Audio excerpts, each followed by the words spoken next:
Welcome to Rashmi's रसोई। नारळी पौर्णिमा म्हणजे आमच्या कोळी लोकांचा मोठा सण। त्यासाठी खास मी आज तुमच्यासाठी ओल्या नारळाच्या वड्या कशा बनवायच्या ती रेसिपी दाखवणार आहे। ह्यासाठी हा व्हिडिओ तुम्ही शेवटपर्यंत बघा आणि माझ्या चॅनलला लाईक, शेअर अँड सबस्क्राइब करा। ओल्या नारळाच्या वड्या बनवण्यासाठी आपण 2 वाटी खवलेलं हे ओला नारळाचा खीस घेतलाय। नंतर 1 वाटी भर साखर, तूप यूज करणार आहोत 2 चमचे, अर्धी वाटी दूध आणि वेलची पूड 1 चमचा आपण वापरणार आहोत। नारळाच्या वड्या बनवण्या अगोदर आपण हे एक ताट घेतलंय। तुम्ही लाकडी पोलीपाट वगैरे घेऊ शकता। ह्या ताटाला आहे ना आपण तुपानी व्यवस्थित ग्रीस करून घेऊया। हे बघा तुपानी ग्रीस करून घेतले। आता लगेचच आपण वड्या बनवायला सुरुवात करूया। गॅसवर आपण हा अगदी हेवी बॉटमचा पॅन घेतलाय। ह्याच्यात चमचाभरच तूप घालणार आहोत। तूप थोडं मेल्ट झालंय। आता गॅसची फ्लेम मी थोडी लो करून घेते। तूप थोडं हे पसरवून घेते आणि ह्याच्यामध्ये आता हे खवलेलं ओलं खोबरं आहे ते आपण ऍड करणार आहोत। खोबरं थोडंसं आपल्याला परतून घ्यायचं आहे, म्हणजे जो पण त्याच्यामध्ये थोडासा ओलसरपणा असतो तो जाईल असं। आणि लक्षात ठेवा गॅसची फ्लेम अगदी लोवरच ठेवायची आहे, म्हणजे या खोबऱ्याचा आपल्याला कलर थोडाही चेंज नाही करायचा। आता हे खोबरं मी परतून घेते।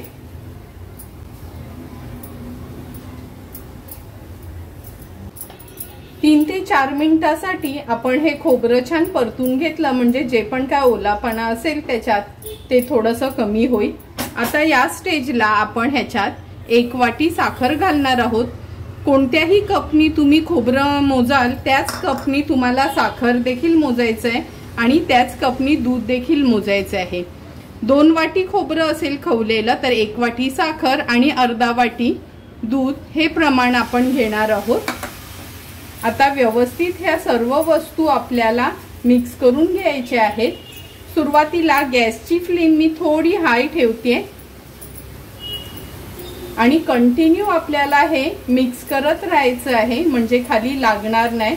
म्हणून त्यासाठीच मी हा अगदी हेवी बॉटमचा पॅन घेतलाय, म्हणजे खाली लवकर चिकटलं जाणार नाही। हाय फ्लेम वर 1-2 मिनिटांसाठी तरी आपल्याला हे परतून घ्यायचे व्यवस्थित। 2 ते 3 मिनिटं झालेत। हाय फ्लेम वर आपण हे परतून घेत होतो। कंटिन्यू असं स्टर करत राहायचं आहे, म्हणजे ते खाली लागणार नाही। तुम्ही बघू शकता दुधात साखर पण मेल्ट झाली आहे आणि व्यवस्थित हे एकजीव झालंय।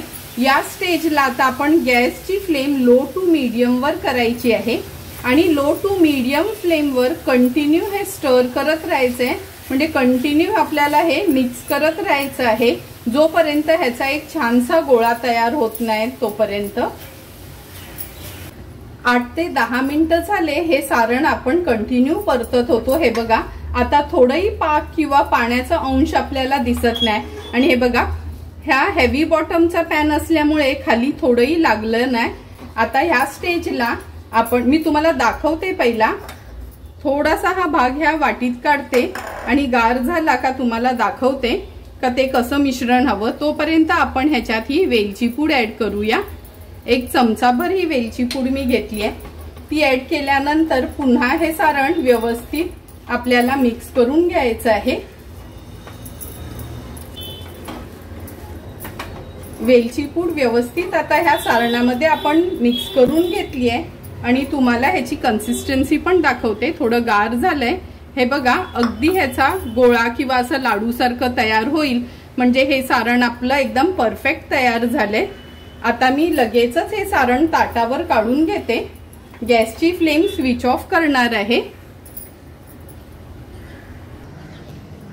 गॅसची फ्लेम स्विच ऑफ केल्याबरोबर लगेचच हे सारण आपल्याला ह्या ताटामध्ये काढून घ्यायचंय, ज्या ताटाला आपण तुपाने ग्रीस केलंय।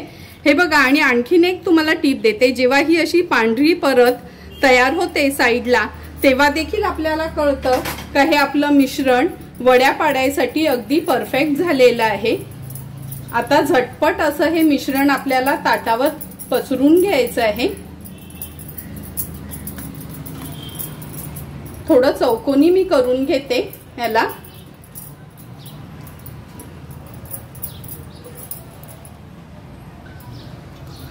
हे बघा, ह्या कालत्यांनी मी ह्याला व्यवस्थित असं सरळ करून घेतलंय, म्हणजे वड्या पाडताना अगदी इझिली वड्या पाडल्या जातील। आणि ही एक वाटी घेतली, ह्यांनी थोडंसं असं प्लेन करून घेऊया वरना।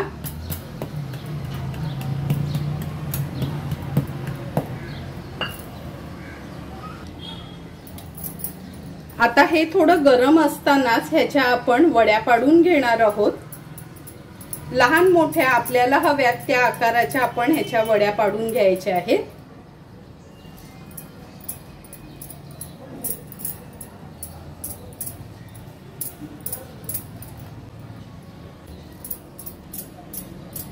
वड्या पाडताना मी हा पिझ्झा कटर घेतलाय, तुम्ही सुरी देखील यूज करू शकता।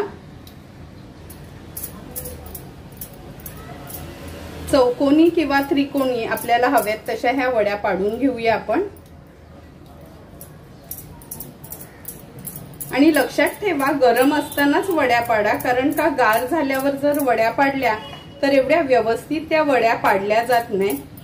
हे बघा, वड्या पाडतानाच तुम्हाला दिसेल का किती लगेचच आपलं हे सारण गार होते आणि वड्या देखील मोकळ्या होतात।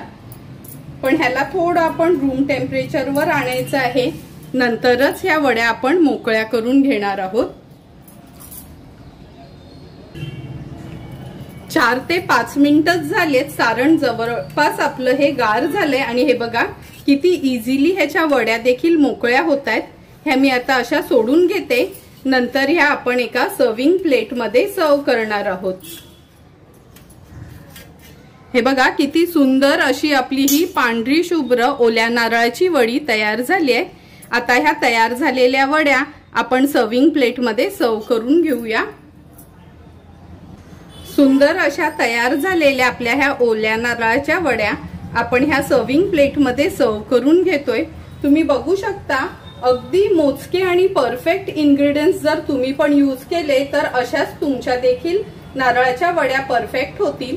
तुम्हाला पण जर मी बनवलेल्या ह्या परफेक्ट पद्धतीने ओल्या नारळाची रेसिपी आवडली असेल तर तुम्ही पण नक्की माझ्या पद्धतीने ह्या नारळी पौर्णिमेला ओल्या नारळाच्या वड्या घरी ट्राय करा आणि मला कमेंट करून सांगा की तुम्ही बनवलेल्या ह्या नारळाच्या वड्या कशा झाल्यात ते।